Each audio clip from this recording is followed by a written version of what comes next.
We are in front of one of the clubhouses and pools in North Foxboro. It's why there's an HOA here. This is a smaller one, but it's a little bit more south into the north side of Foxboro here in Utah in North Salt Lake.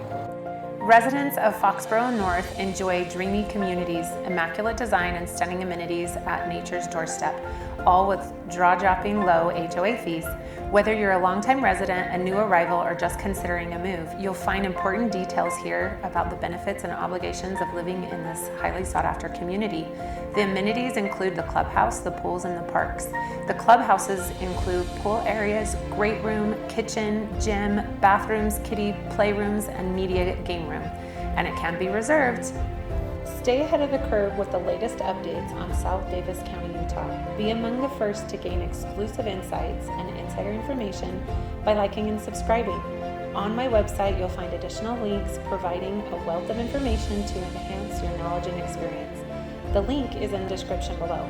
Feel free to comment with any requests for information about the area. Let me know what specific things you're interested in learning more about. Your feedback will help me shape the content of my future episodes, ensuring that I provide you with the most valuable and enjoyable insights.